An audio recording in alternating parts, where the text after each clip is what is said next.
Hello, good morning students. Today we are going to study SDLC, Software Development Life Cycle in Software Engineering. Okay, as all of you know that there are many types of different process models available in software engineering. They are waterfall model. It is also known as linear sequential model, incremental process model, prototype model, the spiral model, rapid application development model, and the last is agile model. Okay, so there are many types of different process model available in software engineering. Today we are going to study about incremental process model. Okay. Uh, there are many situations in which initial software requirements are reasonably well defined, but the overall scope of the development effort precludes a purely linear process. In addition, there may be a compelling need to provide a limited set of software functionality to users quickly and then refine and expand on that functionality in later software releases. Okay, in such cases, a process model that is designed to produce the software in increment is chosen. So there are mainly five types of uh, process process available in any software lifecycle model. They are communication, planning, modeling, construction, and the last is deployment. So all the five process or activities are done in incremental fashion. Okay. So the incremental model combines elements of the waterfall model applied in an iterative fashion. Okay, it is iterative process. The incremental model applies linear sequence in a staggered fashion as calendar time progresses. Each linear sequence produces deliverable increments of the software. So increment 1 is produce some uh, one kind of software. Increment 2 is also known as a software. Increment n is also known as some type of software. All the increments are all the increment has some functionality which is unique. For example, word processing software developed using the incremental paradigm might deliver basic file management, editing, and document production functions in the first increment. Then, more sophisticated editing and document production capabilities in the second increment. Then, spelling and grammar checking in the third increment. And advanced page layout capability in the fourth increment.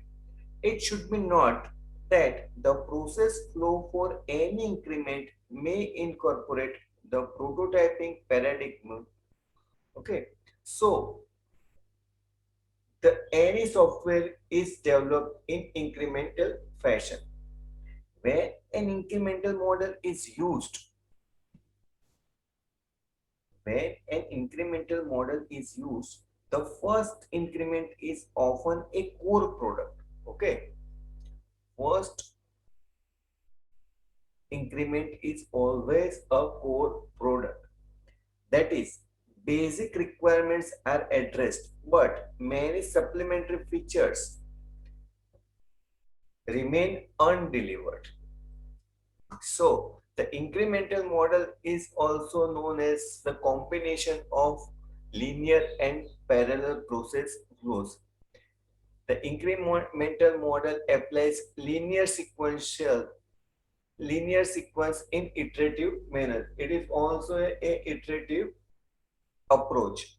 Initially, core working product is delivered, not the final product is delivered in the first increment. Each linear sequence products deliverable increments of the software. Here we have also given an example for word processing software developed in incremental model. Okay, so in first increment, It might deliver basic file management, for example, new, open, save as, editing like cut, copy, paste, and document production functions in the first increment. Then in second increment, more sophisticated editing in the second increment. Then in third increment, we will give spelling and grammar checking functionalities. And at the later stage, we give them an advanced layout capability. Okay. So any type of software we can build through incremental process model. But there are certain situations in which we have to use incremental process model only. So what are they? When the requirements of the complex system are clearly defined and understood, but staffing is unavailable. So the problem is in staffing, in manpower for a complete implementation by the business deadline. So we have uh, enough time, but we don't have enough staff. So at that time, we use incremental process model. Okay. As a result of use and evaluation, a plan is developed for the next increment. Every time in each and every increment, we can plan for the next increment. The plan addresses the modification of the core product to better meet the needs of the customer and delivery of additional feature and functionality. This process is repeated following the delivery of each increment until the complete product is produced. The incremental process model, like prototyping and other evolutionary approaches, is iterative in nature. But unlike in prototyping, the incremental model focuses on the delivery of an operational product with each increment. Early increments are stripped down versions of the final product, but they do provide capability that serves the user and also provide a platform for evolution by the user. So there are certain advantages for the incremental process model. So what are the advantages? Here the first advantage is it generates working software quickly and early during the software life cycle. In each increment, we get the software working. It is easier to test and debug during a small iteration. As we know that it is a iterative process, we can test and debug each and every functionality. Okay. The customer can respond to each build. The customer can give their feedback for each iteration, for each increments. It lowers the delivery cost. The cost is very minimum because